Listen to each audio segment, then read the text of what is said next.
right, welcome everybody. We are live, honey, at the courthouse. I want to do a mic check real quick. Mic check 1, 2, 3. Mic check 1, 2, 3. Before I get into the thick of it, let's do a mic check. If you can hear me loud and clear, I am testing out a new microphone. I just want to make sure I'm coming through loud and clear. Give me a 1 in the chat. All right, thank you, everybody. So listen, we got to talk. We got to talk. There's a couple of things that we got to talk about. First of all, Lenny is not to be played with. Lenny is juror number 25, who took the place of juror number 6, who was removed, right? Lenny is not a pushover. Told you, Lenny is not a pushover, honey. Lenny came to slay, he did not come to play. And Lenny has questions. And I think that is absolutely great because we want the jury to jury.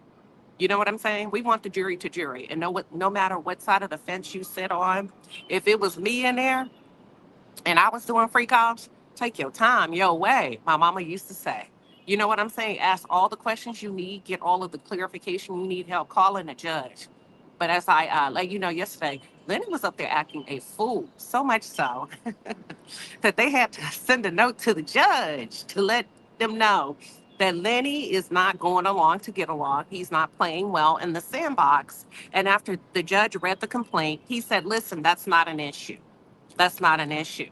So I truly believe that Lenny said, okay, let me ask for more clarification today.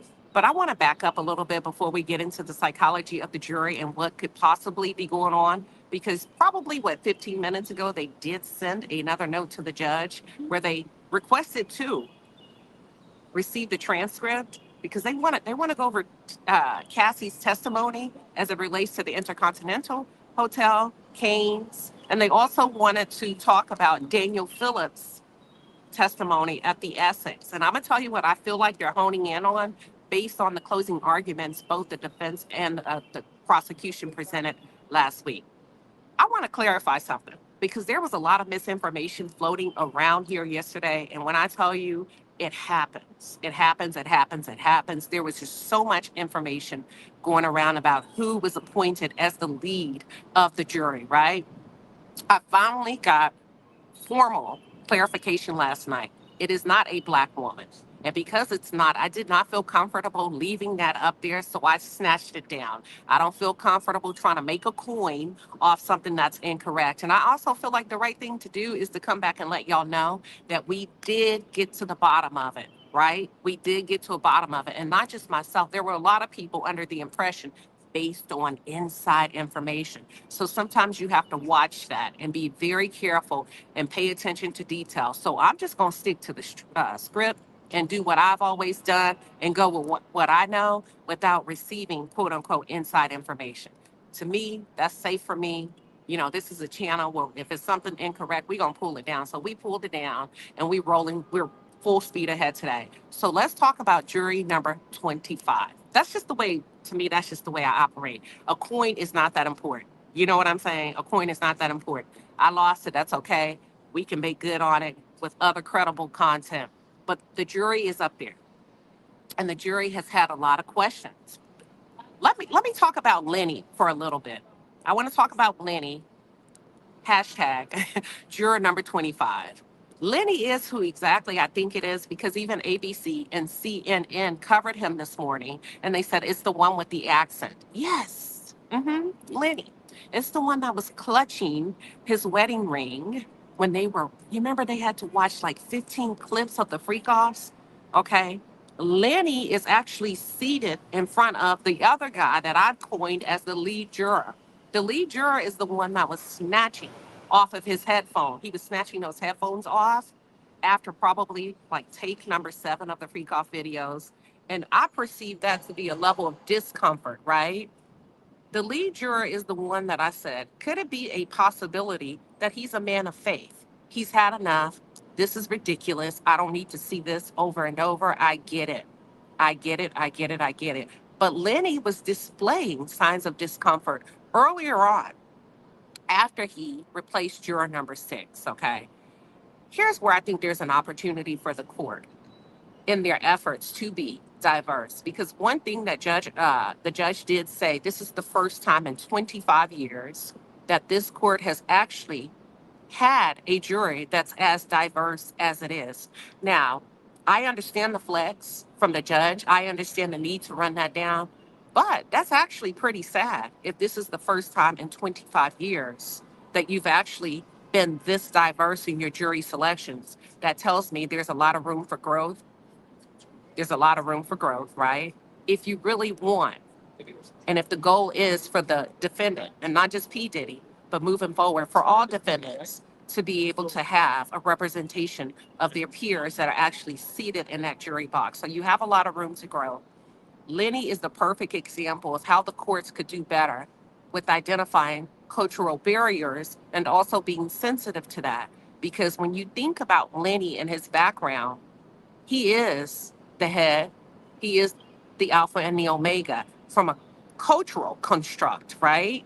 And it's going to be very hard for people that value their culture from particular demographics just to stand back and be talked at. And I think that may have been some of the pushback. I think it was a cultural barrier. I think there were times that he wanted to be heard and he just didn't want to be told what to do. And that could have been perceived as a juror that's attempting to throw the case, a juror that's attempting to go rogue. So there's some cultural misunderstanding. And I hate the fact that they wrote a note to the judge that he's quote unquote being difficult. And let me tell you why I say that. Because some of us have had these same issues in corporate America in our day to day life based on who's the majority and who's the minority in a room, or just because you are not so willing to jump on board, or you do have a few questions, or you feel the need to express your own independent thoughts, you're labeled as difficult, you're labeled as domineering, you're labeled as not a team player. So I really hope that's something that doesn't follow him and stick with him after these proceedings are over, because I think it's kind of unfair. I think it's unfair from a cultural perspective, right? Because the judge saw no issue with his pushback, but from a public perspective, that's all we're going to remember about him. So I hate that that was put out about him without any other intricate detail. That's the first thing. Number two, I'm glad he's up in there, shaking shit up a little bit. Excuse my language. I'm glad he's shaking things up a little bit because we're talking about somebody whose life is on the line. There should be in-depth discussions. He should be allowed to express himself, and not just him. Anybody else that's in that room. When we're talking about equality, fairness, be fair. Don't label somebody as being difficult because maybe they don't understand or they have their own ideology. The job is not for the jury to hammer down on one particular juror or a few particular jurors, who they don't feel like is moving at the pace that they would like them to move. So good job, Lenny. Great way to push back. Great way to come in and establish your own dominance as it relates to what you feel comfortable with and what you're not clear on. What do y'all feel about it? Do you feel like, based on what you've seen in the media, based on what you've heard, is he being difficult or is he being thorough? Would you want Lenny? Would you want Lenny as a juror if you were being accused of a crime, of a RICO, of a racketeering acts? Also, I want to talk about like this case is not as straightforward as we've seen some cases on state level and federal level. Typically, when it comes to what the jurors are being charged with and asked to review and make a decision on, sometimes it's cut and dry. It's black and white. Either it's this or it's that. This is a little bit more difficult because as it relates to the RICO and the racketeering, it's actually being attached to his personal life. That's different. It's a bit unorthodox, right? His personal life is the reason we are here today. Some agree, some disagree. And the witnesses, based on some of the witnesses, the testimony of the witnesses, some feel like there's simply not enough evidence. I'm going to be honest with you. One thing I can appreciate about the defense, they did not deny everything. They did not deny much of what we heard in that courtroom. So if we're going to be fair, we have to say, hold on. The defense did not deny that Diddy had a very, very active and kinky sex life with these women. Nobody denied that. He didn't deny it. Jane Doe did not deny it. And neither did Cassie, right? As it relates to his personal life, his personal preferences. What's on trial today is, did these women give consent? Is this considered sex trafficking according to the law? Both witnesses, key witnesses, Cassie and Jane Doe, said, listen, I gave consent. So what the jurors are tasked with is, when do we get to the point where it's no longer consensual? Is it when the mutual benefit is no longer beneficial to both parties? Because some people would argue, wait a minute, Jane Doe still has access to a financial benefit, an economic benefit, a psychological safety benefit. When does or when has consent left the building, right? When does it become sex trafficking? And I'm going to be honest with you, there's not a lot of strong evidence, in my opinion. Not to say that Diddy didn't do anything. He's not denying that he didn't do it. The question is it enough to send him to prison? Is it enough to charge him with the 5 predicate acts that are being listed under the racketeering charge? Is it enough? Have you heard solid evidence? And it's pretty clear cut, right? And I think this is where the part where you're seeing people saying, listen, the judge is not being fair to the defense. The judge is actually seeming to insert a bias here on the behalf of the prosecution, because the judge has put it up front in your face. It's cut, it's dry. Is it yes? Has it been proven? Has it not been proven? But there's still some complexities of it, because a lot of men, let's talk about it. A lot of you that are tuned in that are men are saying, hold on, wait a minute now. You mean to tell me, because I'm in a situation right now where I have a lady that I love very much, I care for, we've gone out, we've had a good time, we've had a third party in the bedroom, each of us gave consent, each of us enjoyed it, we take good trips, I've paid rent, I've bought clothes, I've paid for bags. You mean to tell me that 5 years from now, should this woman decide that at any point in the relationship she became uncomfortable, I could face time in federal prison? Is this actually a real thing? A lot of people have an issue with that. A lot of men take issue with that. And some people argue that Mark Agnafilo was actually demonstrating and putting on for the women in the jury box. We got 8 men, 4 women, right? And that he was actually trying or attempting to convince the women in the closing argument, saying, listen, what are we here for? This is a young lady that had a very active sex life. She enjoyed it. She liked the intensity of it. She had many men. This wasn't the first. This won't be the last. Yada, yada, this, yada, yada, that. Many believe that he was talking to the women to get them to really hone in on what's considered being a victim versus what's considered a woman with a very active sex life. The other thing that I think that's important to talk about, you remember a couple of days ago, I did a video where I stated, I don't think Mark Agnafilo did the closing arguments justice. And many of you disagreed. That's okay. That's all right. This is why I said it. Because Mark did a good job of joking about the Astroglide. He did a very good job of joking about the burner phone.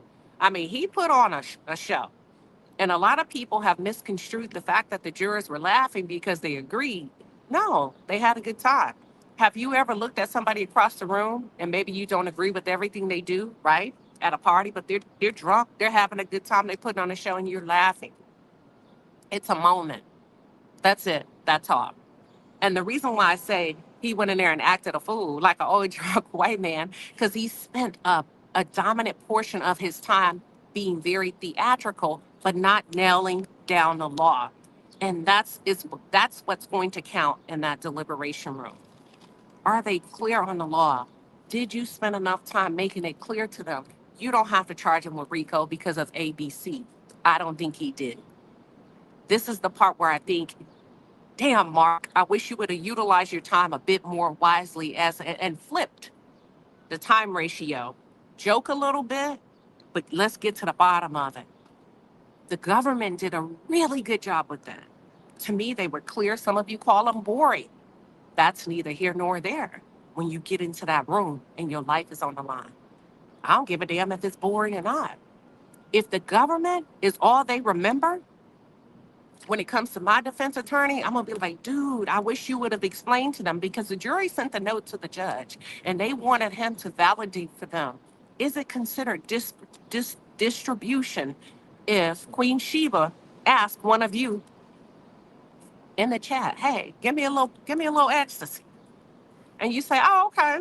And you hand me an ecstasy, a pill, right? A Molly, an ecstasy, Cocoa Puff, K, whatever it is. Is that considered distribution? The judge deferred them back to page 37. The judge did not want to influence their choice. So that's where I said, Mark, you up in here acting a damn fool and putting on a show. And some of you like it, the entertainment of it all. I do too. I laughed as a woman. But that wasn't clear as it relates to the law. And that's where I feel like, damn, I wish Mark would have honed in a little bit better on the law. And Mark could have said anything. Mark could have said, listen, Cassie got paid. Her justice has been delivered. That's wrapped up. That's done. He hasn't been charged with that. Don't let the government fool you. Don't let the government get inside your head and tell you that criminal charges were filed for that. You don't have to consider that. Listen to this. The women asked for the drugs. Jane Doe said and testified under oath, give me one. Who is the criminal here? Is it him? Is it her? Mark could have said a lot of things, but he did not hone in or spend a great majority of his time honing in on that. And I think that may trip up the defense as it relates to the jurors and what they're having to comb through and sift through for themselves and come up with their own notions about what the law is. The girls, the Little House on the Prairie, the girls were clear. And that's where they left the defense team in the dust. Let me ask you this. If you were on trial here today and you had the choice of choosing the defense or choosing the women on the side of the government for your defense team, who would you choose? Would you choose Mark, Brian Steele, Xavier, Nicole, or would you swap it out for the government to become your defense team? I want to know. Let me take off my glasses and see what y'all are saying. I want to know. Let me see what y'all are saying. We are saying, hold on. I wish I could see these dang comments. I know, right? You know how to No, that's the only problem. Oh, you can't see them. Okay, they said I'm gonna come back and look at the comments. They said that's the only problem when I have it in this view.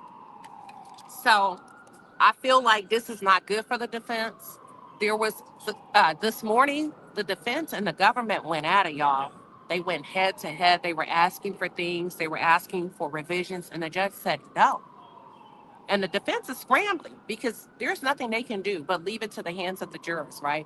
The jurors have questions. I want to talk about Daniel Phillips. The jurors asked for not only Cassie Ventura's testimony, they also asked for Daniel Phillips' testimony.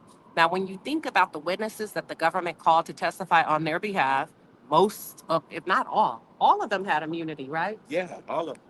Okay, all of them had immunity. Great. Now, you don't need immunity. Listen to this. If you did not break the law, we have to take that into consideration.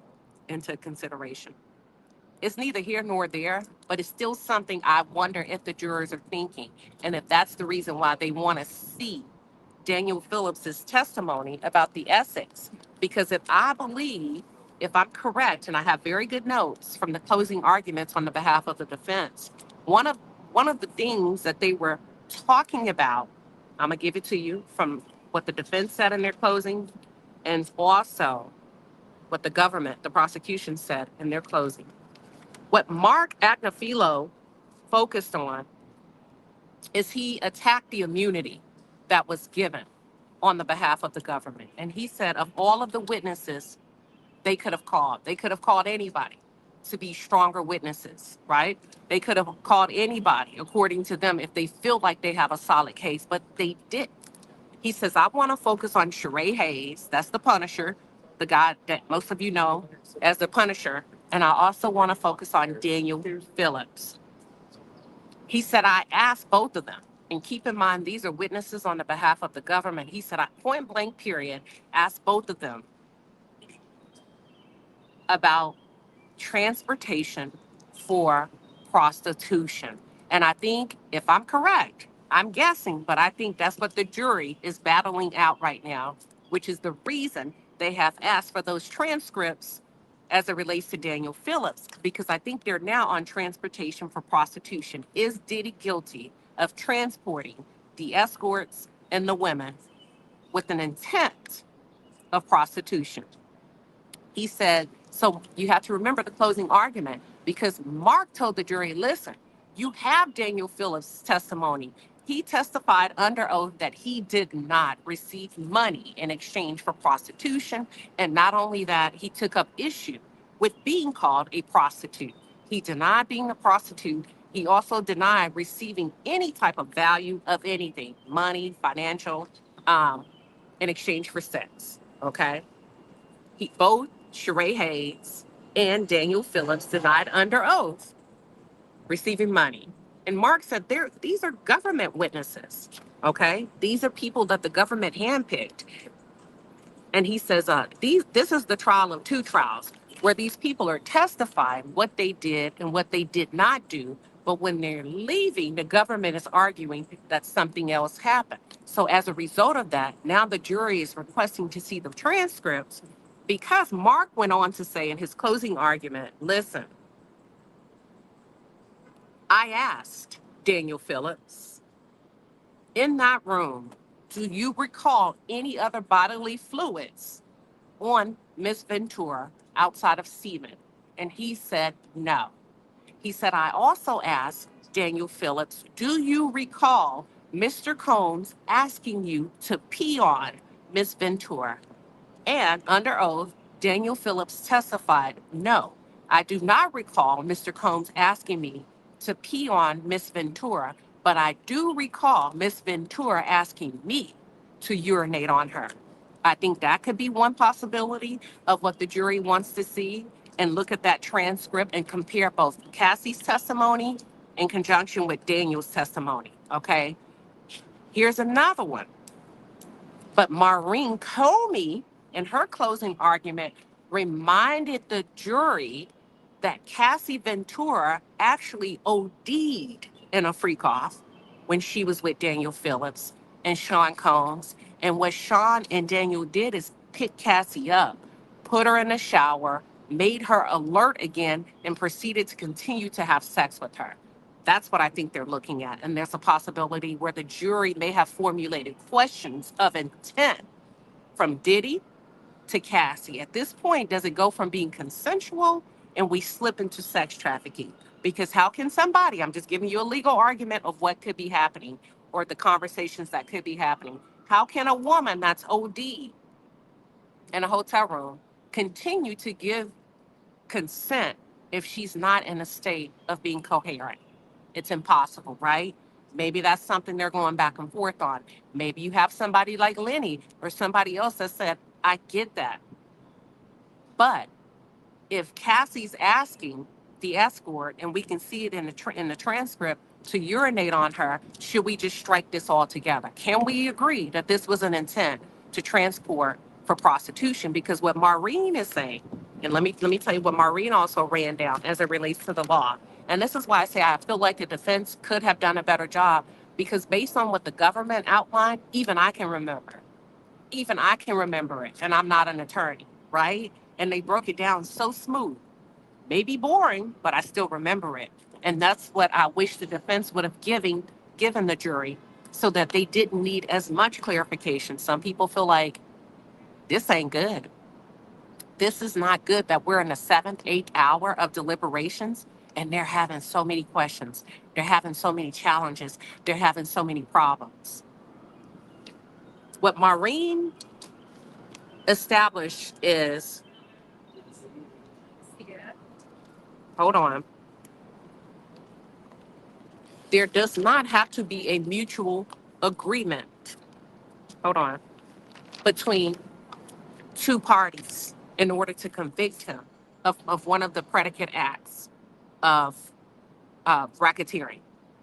She said that, hold on, let me look at my notes.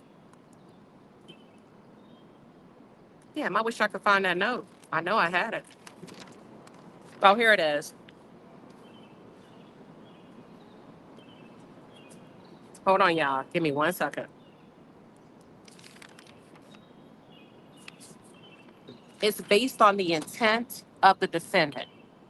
That's what Maureen did a great job of explaining to the jury. As you begin to consider transportation for prostitution, as you begin to consider whether he's guilty or not guilty as it relates to sex trafficking, as you begin to consider robbery, as you begin to consider arson, two parties actually don't have to agree.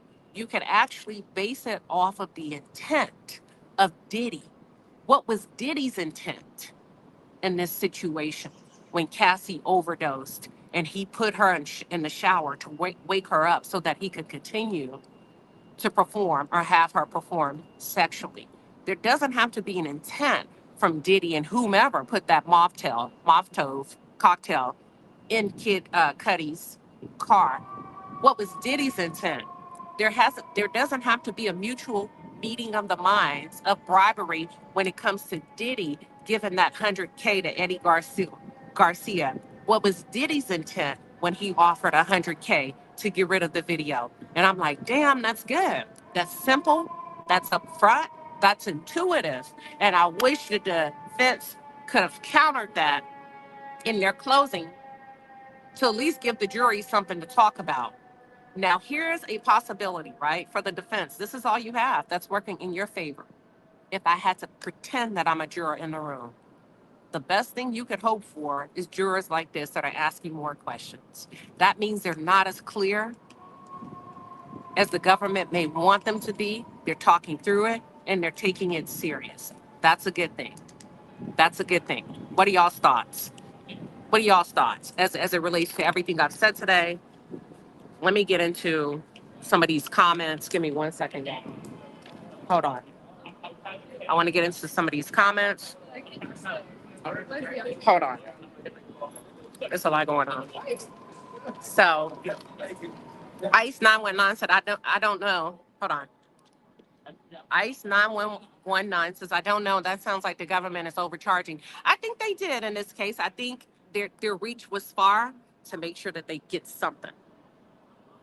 I don't know if he's going to get away. His intent was to keep it out the public like Mark. Okay. There is doubt. Artel says she feels like there may be some doubt with the jurors. Diddy is an embarrassment to the Black community, period. Just because you have money doesn't mean you need to behave like trash. That's M. Mills. Let me go here. Give me 1 second. All right. Let me see some of your other comments that are coming in. Sassy Libra feels like he's guilty. She ain't trying to hear it. She said he's guilty. Yep. Anika feels like there's a reasonable doubt. Mixie is saying, I hope justice is served. I hope justice is served because half of his crimes will never come to light. Now, let's talk about this. The real Nikki says, I need them to charge the others. That's a problem for me, too, as it relates to, he's not denying that they did a little weed, they did some coke, they did some Cocoa Puffs. He's not denying that there was ecstasy, Molly, K, whatever it is, right? But my thing is, where's everybody else? How come he's showing to a party? How come he's showing up to the party and he's the only one being asked to dance? To, listen, no matter what side of the fence you sit on, do you not find it strange that the government has refused to bring any additional parties into this? They're inviting him to the party, but he's the only one that has to dance for his life. What others? Kibo, very good question. Let's start with Cowboys and Angels. If transportation of prostitution is illegal, let's start with the modeling agencies that are actually providing the escorts. perfect legal entity, legal business structure. They're not the only ones, right? They are not the only ones that are based in Hollywood. These modeling agencies that are providing individuals for your pleasure, for your entertainment. That's one example. Cowboys for Angels, right? TriStar, that's actually paying out the money. That's a sports and entertainment corporation, perfectly legal entity that's involved with, if we're talking RICO, racketeering, the establishment of it all, they're focused on KK. What about the other parties that are outside the Combs quote unquote enterprise that played a big part in all of this for year after year after year after year? That's where I say I find it a bit strange that he's the only one that's invited to the party that's expected to dance for his life. Where's everybody else? We're the big fish. And if you know anything about TriStar, Robin Greenhill is the one that manages or had managed the conservatorship of Britney Spears. And I now believe she's probably the one that manages the conservatorship of Wendy Williams. We'll never know because they locked that. They put that on gag order, right? And think about how Wendy Williams is having such a hard time getting her life back. And you think about the conservatorship of it all. Why are you locking her in a room? Why does she need permission to go outside? When have we started treating people like that? Thank you, Missy. When have we started just, and some people speculate, y'all, it's a bee out here. Hold on. It's a bee out here. It's on the screen, Missy. Thank you for asking. When have we started locking people up that have been diagnosed with Alzheimer's? When have we started? Listen, you know somebody, your neighbor. When have we locked them up? When could they not have a glass of wine? When could they not have a phone? When could they not talk to anybody? Does that not do? Are y'all asking the right questions to yourself when you said this sure does seem strange? And some people believe the reason why, because when you think about conservatorships, who appoints these conservatorships? Federal judges to particular attorneys. And it's being rumored that there's kickbacks for all involved, right? And there's only, and if you go back and do your homework on Wendy Williams's judge and see how many conservatorships she's appointed to particular law firms, and a law firm could be one person over the course of her career, it's very strange. It's very, very strange. And I've always wondered and had questions about that. But these, I feel like a lot of these people are being protected. I'm not talking about the frontline players, the people that are considered irrelevant, which are the escorts, the James. I'm talking about the bigger picture. The bigger picture, follow the money, TriStar, follow the modeling agencies. I believe if you start to expose at that level, you start to expose people that are way more important and have way more money than Diddy. That's just my personal opinion. When you say Booger Fix, oh my God, y'all with these names, looking for global connection. Maybe it starts with you. Well, here's the thing that was testified under oath that Diddy actually changed the name of his corporation from Combs Enterprise to Combs Global. So as we begin to think about his deal and the delion of it all, I believe the owners of Ciroc actually, this is, listen, don't get me started. For a, if you have an enterprise, right, this multi-million dollar corporation, this brand, and you change and you start to work with a global brand that's international, that has market presence globally. The only reason most smart people will change their name from Combs Enterprise to Combs Global is if we've already had some type of verbal deal and there's an expectation that my market presence will become global. I think Ciroc reneged on Diddy, and that's where some of the contention and some of the tension comes into place. And it was an all-out warfare to which Derek Ferguson testified under oath. It was bad. Things got really bad between Ciroc and Diddy because they felt like it was a racial play. There was a racial undertone from this liquor corporation that did not want Diddy's black face as the global face of their brand. They almost wanted to keep it secret. You know how some white men have an affinity for black women, but they won't marry one, but they enjoy them physically. They'll take them out, may whisk them around the world. But when it comes to really integrating, they kind of stop. I can't marry you. I like you. I love you, but I don't want the shame, or I can't handle the pressure of going against the grain. And that's what was happening between Ciroc and Diddy.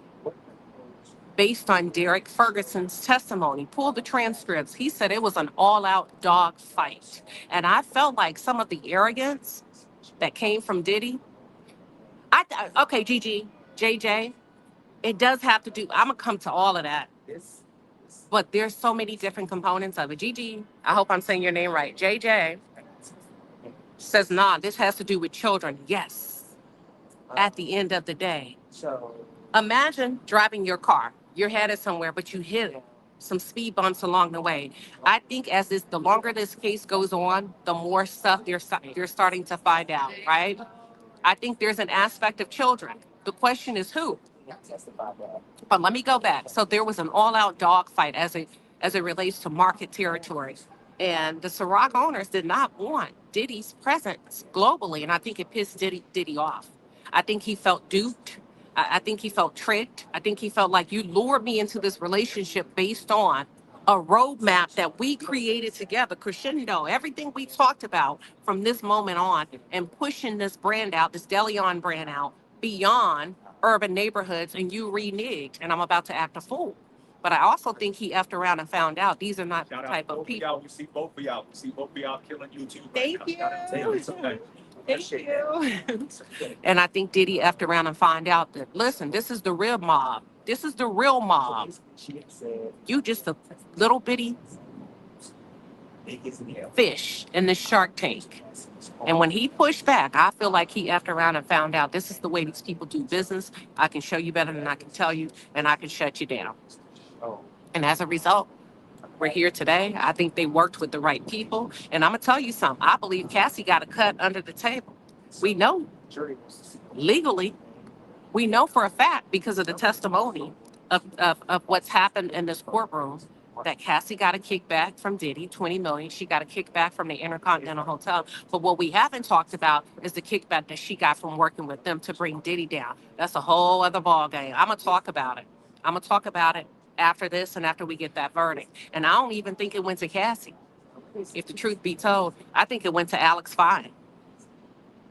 I think it went to Alex Fine. It's being rumored, it's being heavily alleged that they worked out something with those sex tapes, with those 20 freak-off videos, right? Ask yourself, how come the government doesn't have any freak-offs from Diddy when they seized his home? We know he documents, but where are they? And not to say he didn't do it. What I'm telling you is nobody's hands are clean in this. Nobody's hands are clean in this. But I can prop you up and make you look good. I can prop you up and make it seem like I can prop you up and make you seem like, and I'm gonna talk to my group today. I can prop you up and tell the jury how much of a hero you are and how good you are as a husband. But let's talk about it. You see what I'm saying?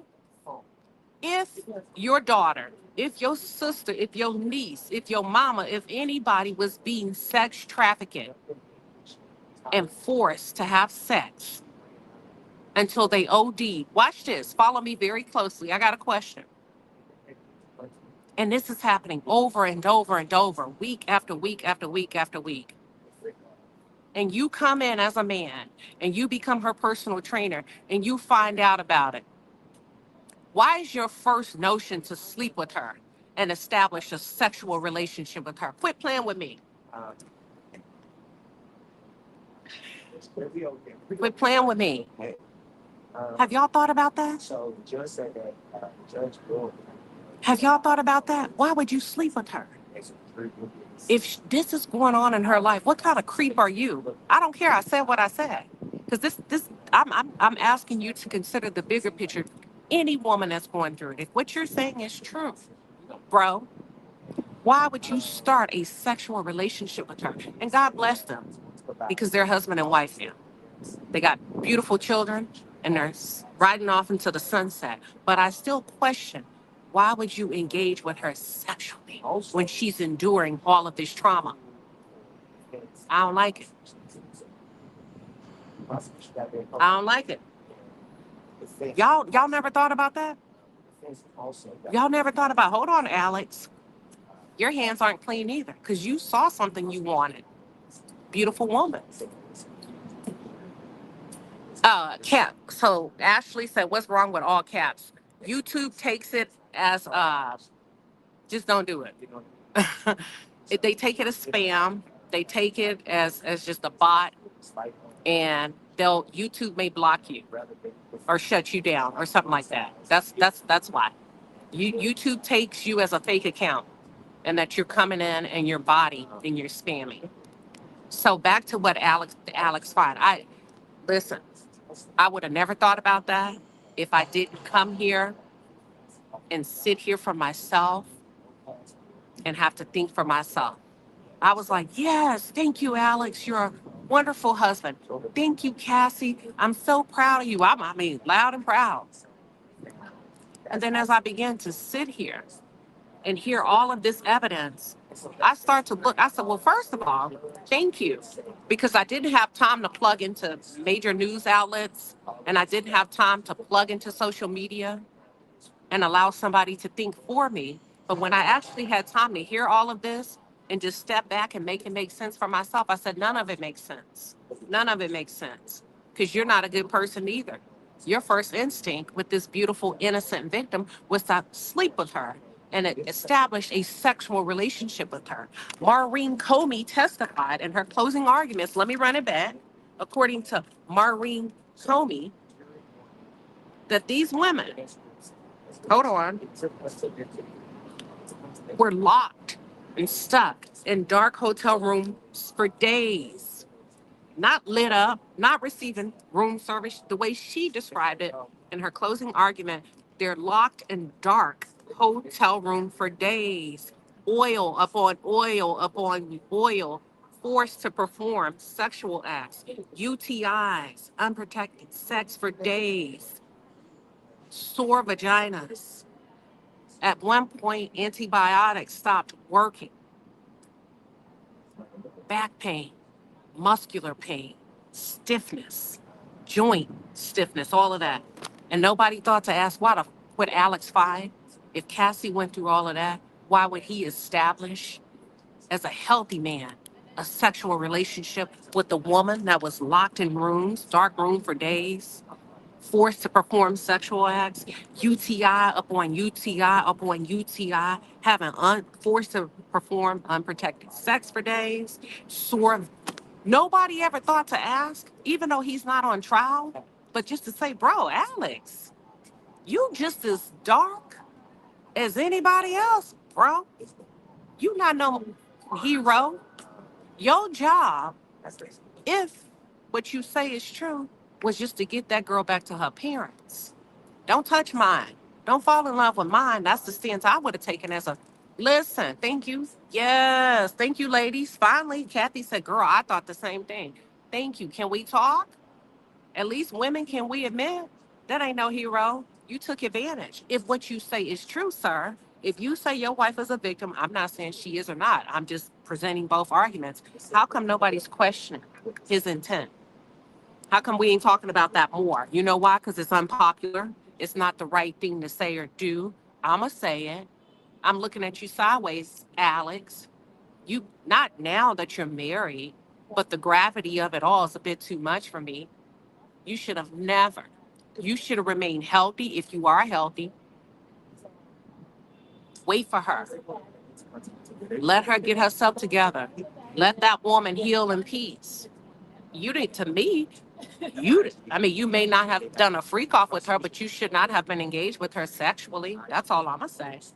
If we're talking about morals and values and monsters, you may not be a big monster. Are you a moral monster? That's all I'm saying. Some people feel like Alex saw a money grab. Maybe he did, maybe he did. But I'm just stopping at the morality, the lack of integrity of it all. Shit. Don't listen. If that's my daughter, don't touch her. Bring her home to me. Let me and her dad handle this. I don't need you sleeping with her. I don't need you making love to her. I don't need you doing none of that. I don't need you touching her. If you are who you say you are, show yourself approved. I know she's beautiful. I know she's striking, but the last thing she needs is another man on top of her. And I said what the hell I said. That's the last thing she needs, if what you say is true. If what you say is true. Because to me, you would be a monster. I wouldn't like you as a son-in-law. I wouldn't really be feeling you as a wise woman. Yeah, I love my grandkids and I like this and that, but I just probably wouldn't fuck with you too hard. I would. I don't care how much money my daughter has made off of this. You see, she still struggles. Now, that's all I'm saying. I know I went off the deep end, but yeah, we're gonna talk about a lot. When I leave here, we're gonna talk about a lot because that's what we do over here. No verdict. There's no verdict. Oh yeah, we're gonna talk about a lot because I have a lot of questions, and I'm glad that the juries are in there asking questions, pushing back. Yeah, and then with the drugs, let's see. Let me see.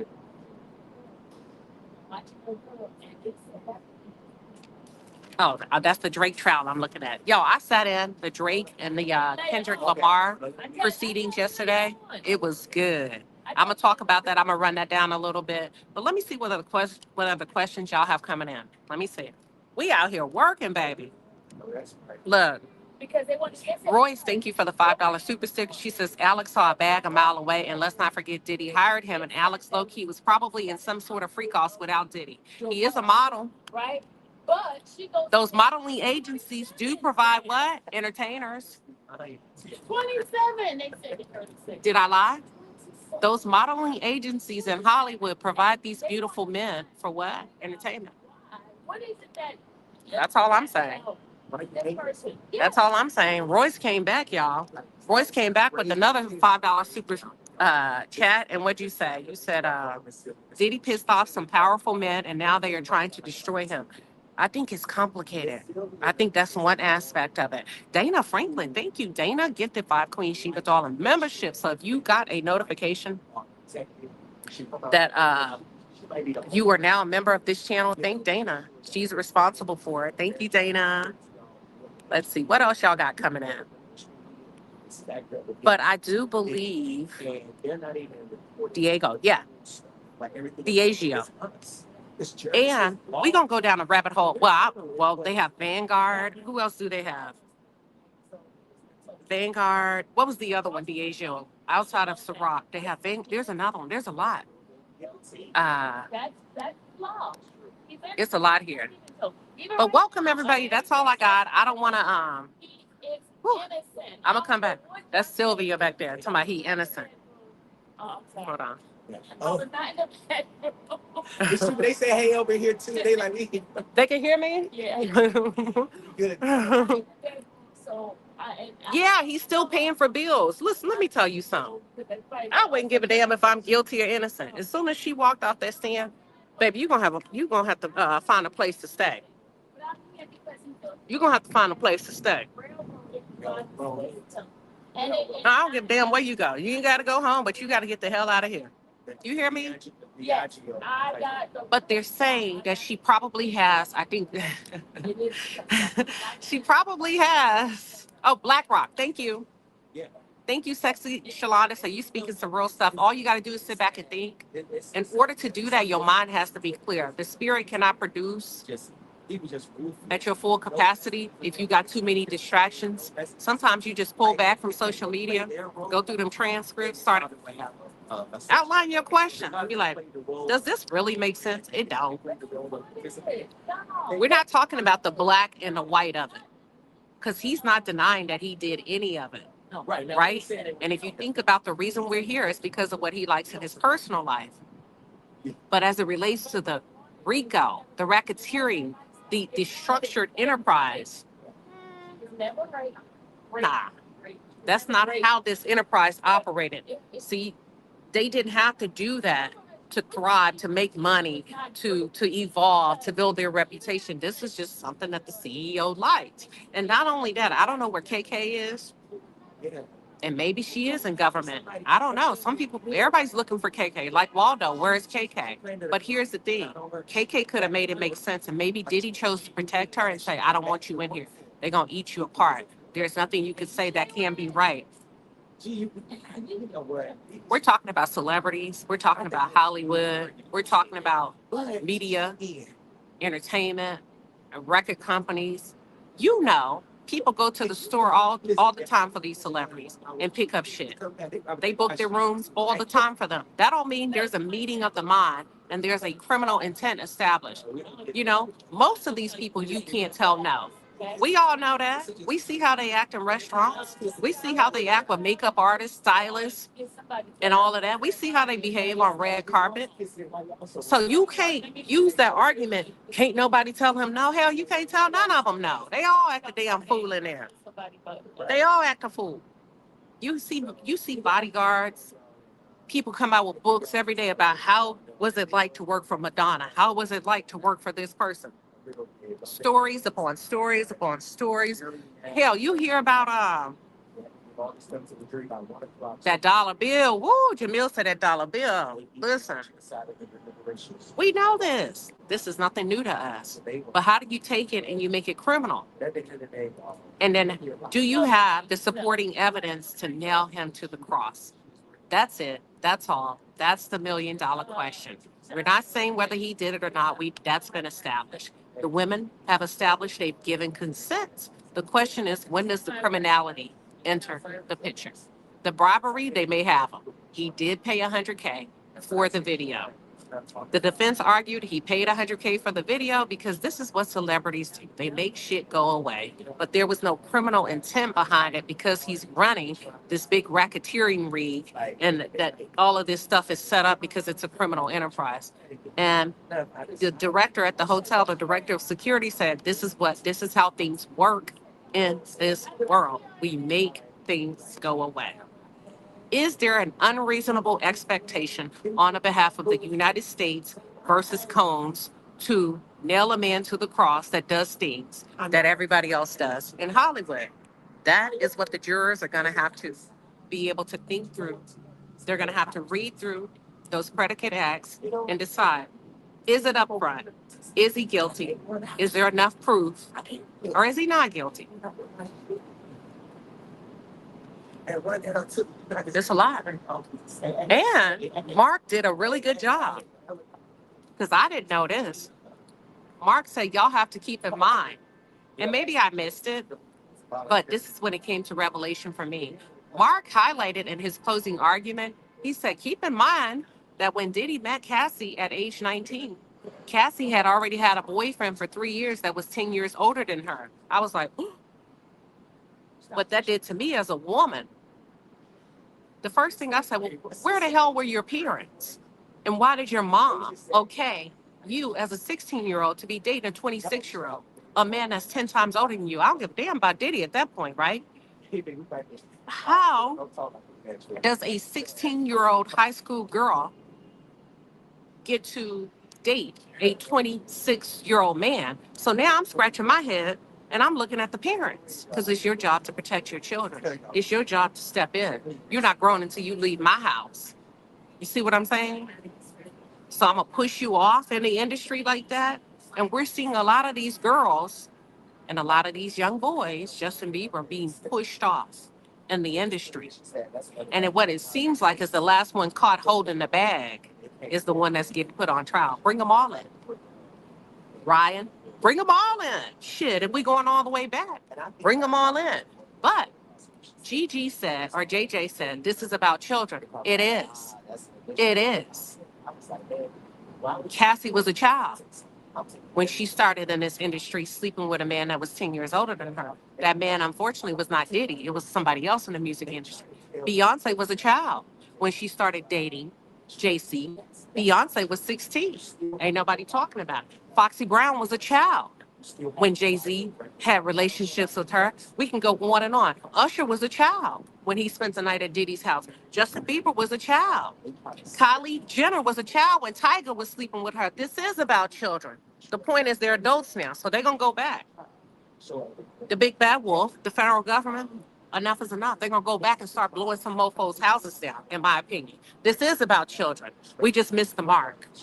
We're seeing it happen. Nobody's saying anything. This is very convoluted, very complicated. And I think he's the first example that's up. Lindell Moore, thank you for the $10 super chat. Lindell says, great work. Thank you, Lindell. Clinton Q, thank you for the $10 super chat. Clinton said, you are my daddy news, not just Diddy news. All news continue to do a great job. Thank you, y'all. We appreciate y'all over here. Y'all make sure y'all shout out to my moderators, y'all. I got an all-girl team, and I got one guy for a backup, and they handle their thing. That's Somali Queen that's in the chat. We got Linda Gamble in the chat. We got two Latrice. My moderators don't play. They've been with me for a long time, and they are probably some of the kindest moderators that you'll run across. They don't talk crazy to y'all. The strongest thing you may get is watch the cats. Other than that, they are wonderful, wonderful people. Jazzy J for life. Thank you for the $2 super sticker. KC Prime, thank you for the $5 super chat. You say Cassie said she wrote a book to deal with her depression. When Diddy refuses to read it, you decide to sue him. Sounds like a money grab to me. You damned if you do, you damned if you don't. Right? And my thing is this. If he would have read the book, would we have been here today? I don't know. I'm not trying to make her a bad person. I just have a lot of questions. If he would have said, okay, I got it, I read it, would we be here today? I don't know. I don't know. Let's see. Let's see what else we got. I'm going all the way down. All right, so that's it. That's all. I will see y'all a little bit later. I don't want to hold you too long. Thank you, everybody, for tuning in. I think we are right at an hour. I'm going to go grab a bite to eat. I don't think they will be done deliberating today. They could be. If so, I'm going to be shocked. But you just never know. Does anybody that's tuned in, do you have the 5 counts? If you have the 5 counts in front of you, because I don't, tell me where the transportation for prostitution, what number is that? That'll give you an idea of where they are. Because they sent in that question about an hour ago. 6, hold on, 9, 10, 11, 12, 1. 6. Yesterday we were at 5. So we're into the 9th hour of deliberations. If somebody could tell me that, I'll tell you where they are on the list. If anybody could see it, let's see. Who else we got? Hold on. Hold on. Give me 1 second. Well, I tell you, using these mobile phones it's not as user friendly. I think you think, oh, it's number 5? Okay. I think they moved those up. So either they could be moving out of order, or they could be, so yesterday they were arguing, or they could be tackling the easiest ones or the hardest ones.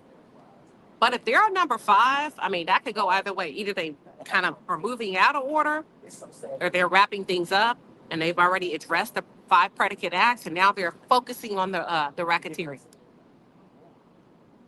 I'm going to say they should be done, if not at the end of day, but probably within the next 24 to 48 hours. All right, we will be here. Thank you, everybody. Y'all have a wonderful day. I'll check back in a little bit later.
not loud. I don't know. This thing is loud. It's so Girl got that airport mic.